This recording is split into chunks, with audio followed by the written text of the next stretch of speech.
I am my beloved's, and his desire is for me. Jesus went out. He saw a man called Matthew sitting in the tax collector's booth, and he said to him, "Follow me." And he got up and followed him. Then it happened that as Jesus was reclining at the table in the house, behold, many tax collectors and sinners came and were dining with Jesus and his disciples. When the religious people, when the Pharisees, the morality cops saw this, they said to his disciples, "Why is your teacher eating with the tax collectors and the sinners?" When Jesus heard this, he said, "It is not those who are healthy who need a physician, but those who are sick. But go and learn what this means. I desire compassion and not sacrifice, for I did not come to call the righteous, but sinners." God calls us to lie in green pastures, to sit behind still water. Fill us with the mystery of your capital P presence.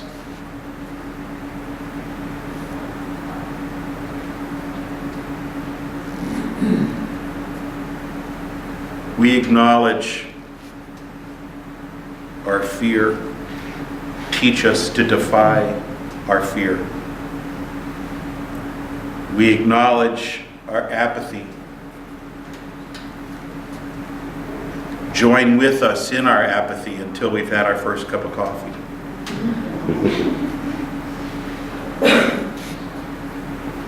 We admit our confusion.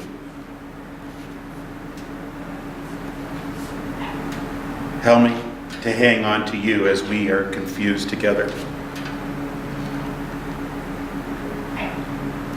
We admit our imperfection. Clothe us and cover us with your perfection. So I eliminate that as a goal.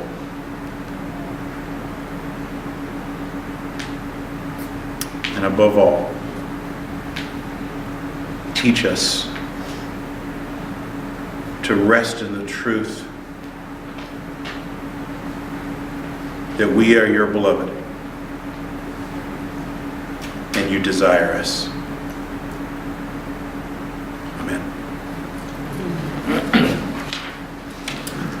In the first chapter of Brennan's book, and just to give you a little bit more history with him, he struggled his entire life. It's not like he all of a sudden got it together. It was within the last 10 years of his life, and he died in his 80s, that he went through a divorce. And he had a pretty good relationship, and she walked through that with him, but he had one more bout, and it ended. The marriage ended. He has been ripped apart on social media by the Pharisees of today, just like the Pharisees ripped Jesus apart. How can you follow a man who is so flawed? How can you follow a man who emphasizes heaven more than hell? How can you follow a teaching that says that God loves you as you are, and not only loves you, but is fond of you, when there is a more popular belief by some of the leading teachers, Christian teachers, that says that God is not only angry enough to put people in eternal punishment, that he takes pleasure in it. That is one of the messages by some of the top Christian speakers, teachers, preachers. That's frightening. And so how can we not develop the idea, I'm not good enough? How can we not? How can we prevent ourselves from getting an idea that God loves me, but he's kind of tolerating me?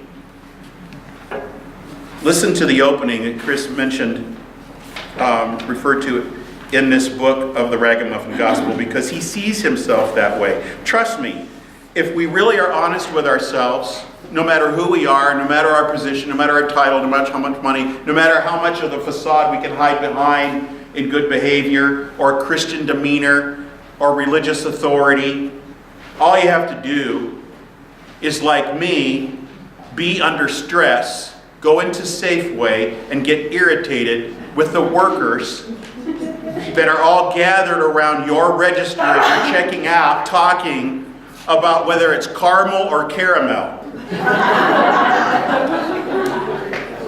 And I'm standing there tired, and it wasn't the first time that it happened. And as I went through the deli, one of the other girls was dancing behind the deli and eating the food from underneath the thing and saying, "Does anybody know that I'm bi?" I'm not kidding you.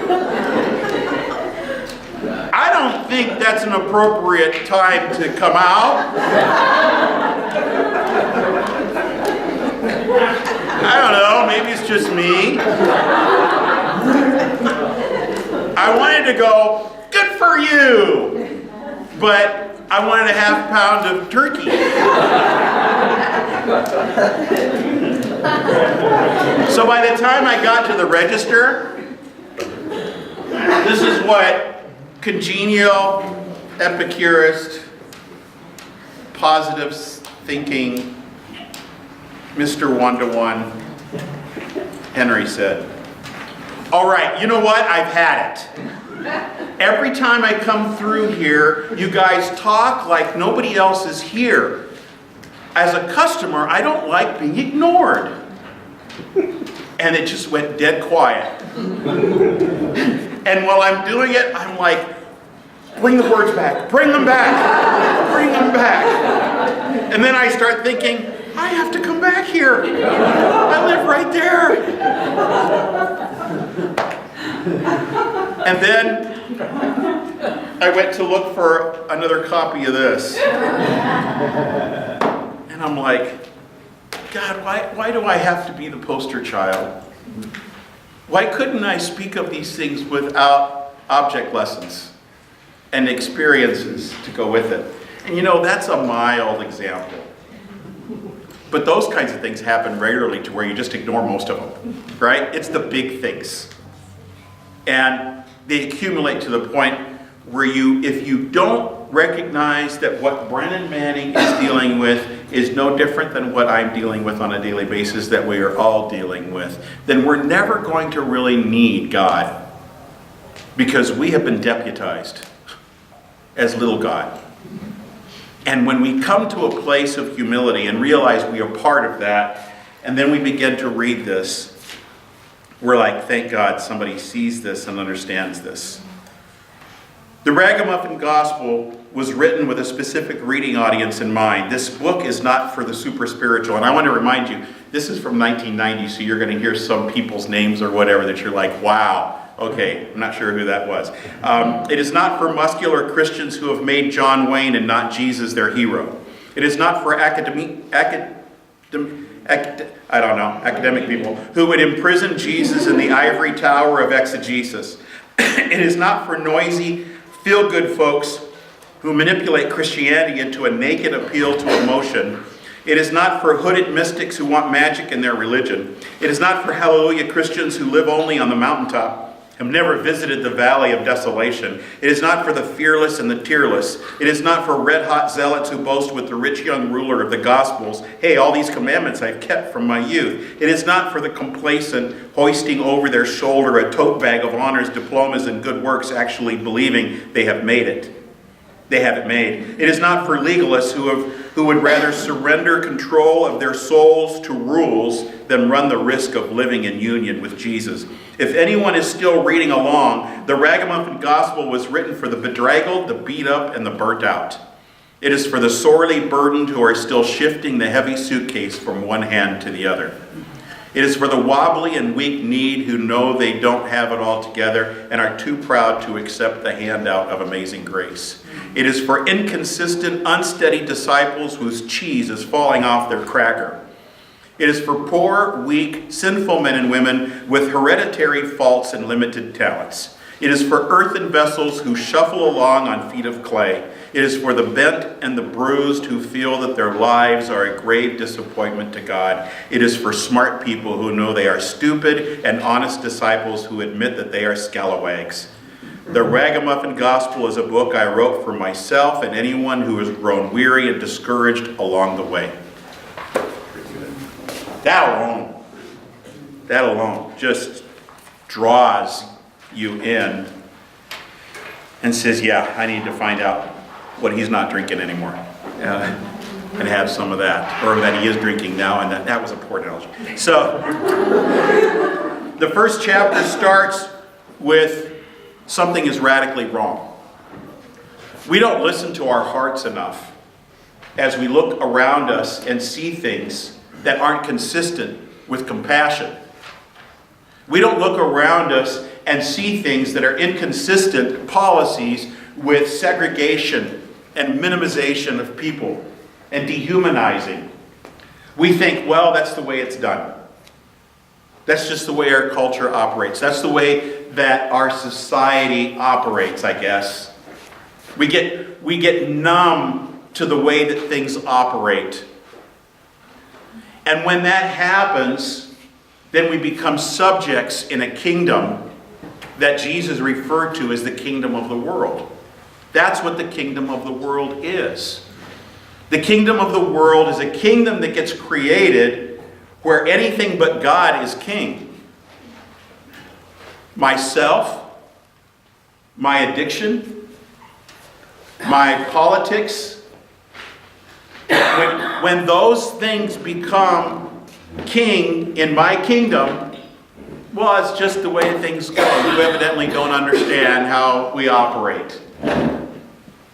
And so in that aspect of it, we have entered into the kingdom of this world. And that's what Jesus was saying, is that you don't belong to the kingdom of this world. Because what you have to imagine in your head is, how would the kingdom operate if God were king? How it would operate. It would defy some of the things that we condone and relent to. And that's what happens. We find ourselves asleep in just this, system that functions this way, and nobody stops it to say, this can't happen anymore and something is radically wrong. Even in the churches. Even in the churches. We don't look at theology that says what I was describing by some of our leaders and go, you know what? Something is radically wrong with that. We end up distancing ourselves and joining a fringe group that attacks something else as opposition, instead of standing right where I'm at and saying, I'm not going to deal with this way anymore. That is not the way I interpret things. That is not the way that it doesn't represent me. I can't tell you how many times I want to get on the internet when I read something or I hear some Christian person or whatever, and I just want to say, that version doesn't represent me. That does not represent my understanding of Jesus. That doesn't represent my understanding of God. We have to start doing that within ourselves also. The kingdom of this world also resides in our head, that says quietly in the background, in the recesses of our mind, who do you think you are? They know better. What makes you think that you can stay sober the rest of your life? What makes you think you're worthy of a life different than you've ever experienced before? That kingdom also harasses us. So even the kingdom of our mind has to have a new king. And that's the God of compassion. That's the God of compassion. Something is radically wrong. As we look at what Brendan Manning says in his book about this, related to the church, he says something is radically wrong when the local church rejects a person accepted by Jesus. which, by the way, to me is the true definition of what blasphemy is. I have people oftentimes go, what's blasphemy? Because they want to know if they did it. They want to know, am I kind of doomed? Because is this blasphemy? Blasphemy, I believe, is when you say that God is not in something that he is. So when we condemn others and say they are not a Christian, a believer, we are saying God is not in them. Be careful. We are all children of God. We all have the breath of God. I would rather err on the side of all rather than some. And I don't believe that would be an error, but I'd rather err on that side. Man, would that save so much money in evangelism? And just as I had to go to this event, and at this event there was a speaker, and there's going to be this huge convention soon at the University of Phoenix. And there's going to be thousands of people filling University of Phoenix, so that many will walk up and say the abracadabra prayer so that they belong. And then those who brought them in leave. But at least they said the words. They're in. That's not what we teach. The abracadabra prayer doesn't get you into anything. It's not even good for a fake ID. Okay? Unless our prayers are a reflection of who we already are, but we're having trouble believing the truth, then it is just words that somebody convinced me I had to jump through, over, and come and do, and then all is good. Millions of dollars will be spent going to the churches, and here were the words that I heard spoken. Pastors, when you want new members, people don't join churches unless they are brought by the church and then taken to this event. And then when they say the prayer and you tell them they have to connect with a church, you're going to be right there to take in the new members. I kid you not, that was the message. So then they're like, woo, okay. All right, now you go online and everything operates at this event by donation. So they want the donations from the churches, and they want the donations from people, and they want them from internet, and they want them from all over. And millions of dollars will be poured into people praying the abracadabra prayer. Now you tell me something. When Jesus walked up to people and said, follow me, you belong, you're accepted, do you think he had a big budget? He was making them aware of whoever they already are, but they didn't know it. He was giving them their identity, not waiting for the big moment. I'm coming into Galilee. I'm coming into Galilee. Make your donations here. Bring a friend. Bring a friend. Okay? All those millions of dollars. Let's just think. Something is radically wrong. Something's radically wrong. The commands of Jesus were to clothe the poor, feed the hungry, and to visit those who were imprisoned. Okay? Tell me what the better option is to do with the millions and millions of dollars than that.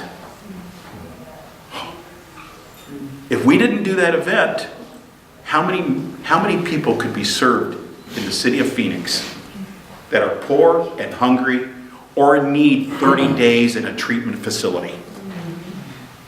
What do you think Jesus is doing?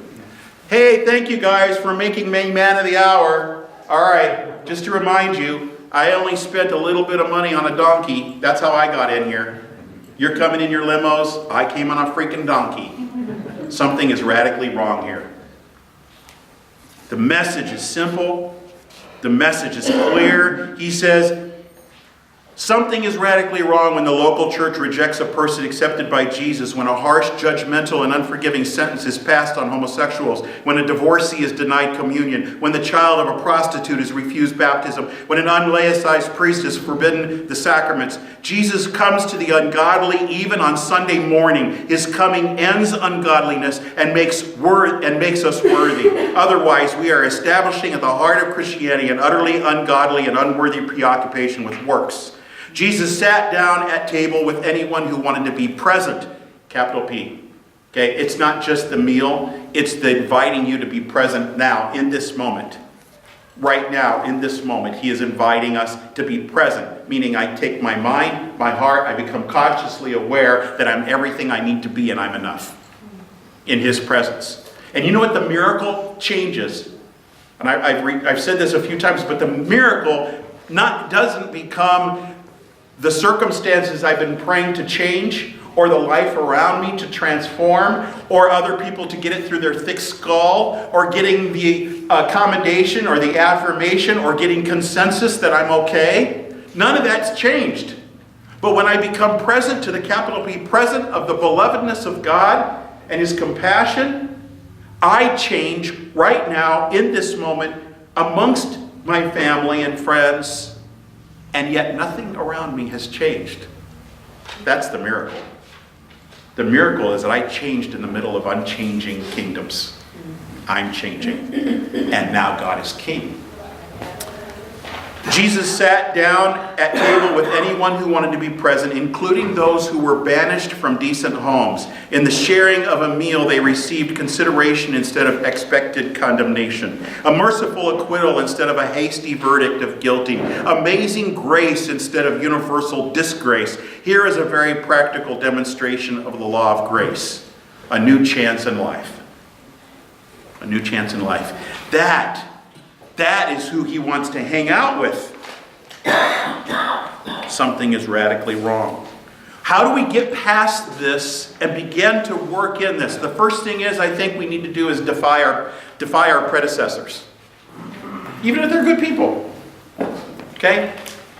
There are experiences in the past, and I can tell you just from my own experience, is that I can put curses on my children so fast, I'm telling you, it's awful.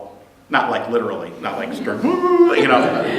I'll give you an example. My daughter, when she was in junior high, and we had this little youth group thing going on, and they were going to go away to camp, and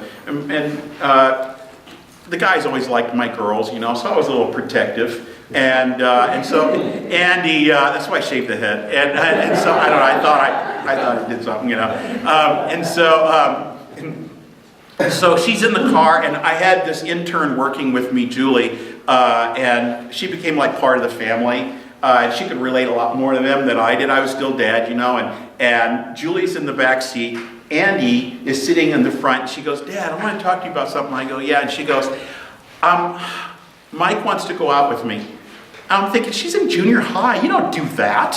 What's he, drive now at 14? What the, you know, I didn't understand that it meant we're together, you know? And so I started to catch on, thank God, a little bit at that time, you know, this is a long time ago. So we're in the front seat, and she goes, but here's the problem, when we go to camp, I don't know if I should be with him at the retreat because my friends and this and what happens. And I said, okay, listen, Andy, just from my experience and from camps, when I was your age, so-and-so connects with so-and-so, and then you're an item and you're taking walks and you eliminate the friends. You stop hanging out with the friends as much, and so you miss out on the opportunity to enjoy your friends. You'll never have this moment again, so you don't have it. And then all of a sudden there's drama and you break up and somebody else likes you, and then they have their little conversations in little areas, you know, and then the leader's like, they're going to send somebody home, and then before you know it, you've missed out all on the fun on the retreat, and then you're not alone anyway, so what was the point?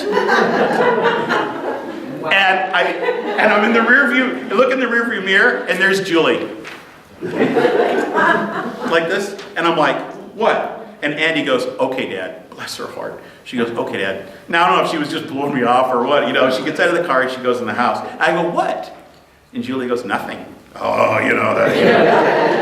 I'm like, oh my gosh, it's like I'm married again, you know? I go, what? And she goes, oh no, you're right. You're absolutely right. And I'm like, I am? And then she goes, yeah. And I go, why am I wrong? What about what I'm right about am I wrong about? And she goes, oh no, you're so right. That's exactly what happens at stuff like that. This happens and that happens. You know what? You're absolutely right. That's how stuff happens a lot of times in junior high. So good job. Good job. You're absolutely right. I go, so what is wrong? And she goes, because she doesn't have to live. You already did it for her. She got together, she had a boyfriend, she broke up, she had a fight, she had conflict, she had no intimacy. Wow! Why don't you just put her in the bedroom and have her read the Bible the rest of her life? And I was like, oh my gosh. We have to defy our predecessors and create a new story. They're one of the most disgusting things that people use to keep you in the kingdom of the world is to tell you statistics. Only 1 out of 10 heroin addicts ever survive. That deserves a double birdie finger. Okay? That's why I'm here and not in a regular church. You know why? Because in the kingdom of the world, that stat may be true, but when God defines the results, he doesn't go by stats, he goes by hearts. He goes by people. Defy your predecessors. We were raised in my family by a very loving mom, but also told we're not like the other Mexicans. We have class. I kid you not. What does that say? It means I'm better than everybody else, right? And yet I don't know what that means. And there was actually like a hierarchy of Mexicans. Depending on where you lived, and you know, if you stayed in your house or you sat on the yard drinking beer and sat in chairs and worked on cars, you know, I mean, it was just like, you know, we're better than that. Have some class. Now that doesn't mean that my mom wasn't a loving mom, but I needed to defy my predecessor and things differently. We have to grow and move beyond. Nobody will ever love you like your mother. There's a good thing to take into a marriage. Right? Nobody will love you as good as your mother. It's a little something weird about that, you know? But it stays in the back of your mind. And as soon as she says something you don't like in your marriage, you're like, I'm going to go see mom. I'm going to go get a cup of coffee with mom. And she'll just tell you all the things you want to hear. How many know that that's true? And then all of a sudden she'll turn on you. Right? It's just, you don't know, right? You got to defy your predecessors. That's why God has to be king of your kingdom. And that's why I think Jesus said, unless you hate mother and father, you're not worthy to enter into the kingdom of the present and the reality in heaven. It doesn't mean to hate your mother and father. It means that even somebody lovely and wonderful, if they become an attachment and they become king of your life or queen of your life, it will suffocate you and will kill you. We have to learn how to love and yet defy and create a new story. That's what I think Jesus was saying in this idea of shaking of faith. Or Brennan Manning was. Brennan Manning says, such is the faith described by Paul Tillich in his famous work, The Shaking of the Foundations. He says, grace strikes us when we are in great pain and restlessness. It strikes us when, and think about that, when we try to get conformity or we try to make other people happy, we end up sacrificing ourselves in the process.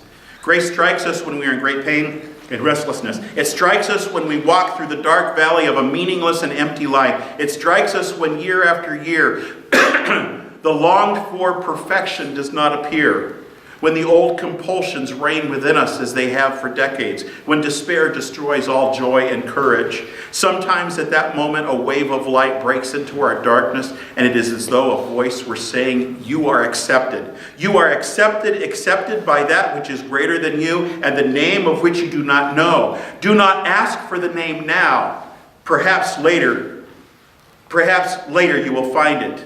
Do not act, perhaps you will find it later. Do not try to do anything now. Perhaps later you will do much. Do not seek for anything. Do not perform anything. Do not intend anything. Simply accept the fact that you are accepted. If that happens to us, we experience grace. Not everything we understand do we experience. You can experience what you do not know before you actually know. That's a relief, isn't it?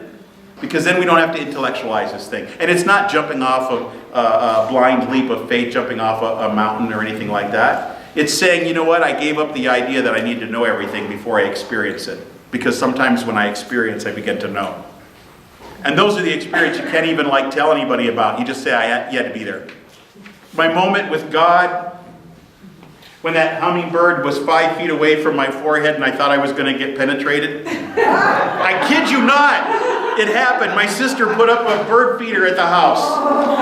And I was standing outside, and hummingbirds are so beautiful and cute, except for this one. I could hear the fluttering in my, like this.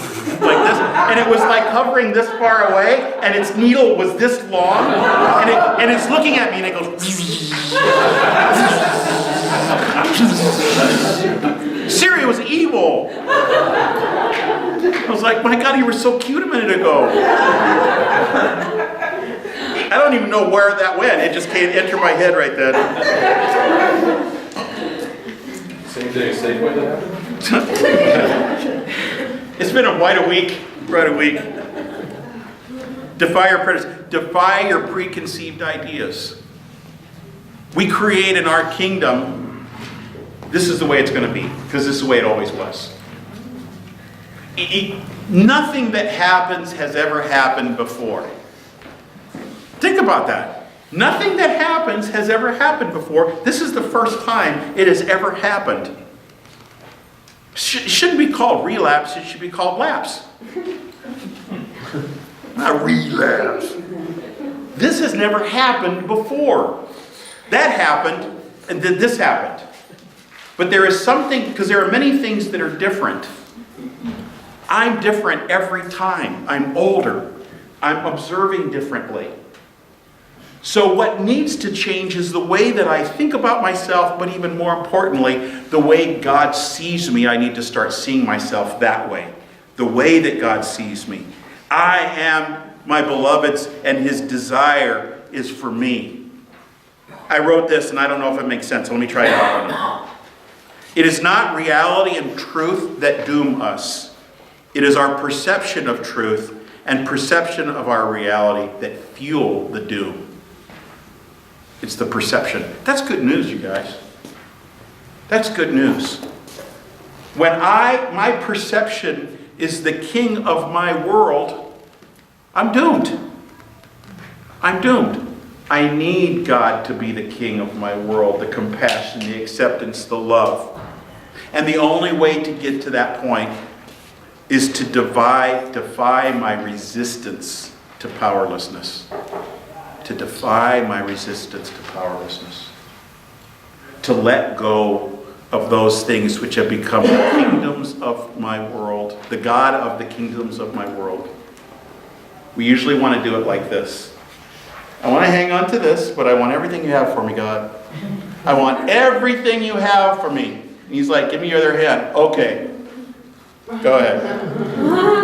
Why is that relationship still in your hand? Oh, yeah. Okay, which hand? Well, maybe God wanted me to hang on to this. There isn't anything that God wants us to hang on to because he might give it back to us and say, don't squeeze the life out of it. Take it. It wasn't that I wanted you to be without. I wanted you to have what you will enjoy. I don't want it to be the God over your life. I don't want, Henry, your ego or your pride or your morality or your demand for good ethics from others and good customer service to run your life. Because the minute you do, you edge God out. The minute you do, you've become the kingdom. We've been watching the series Reign. Anybody watch that? It's crazy. You should watch it.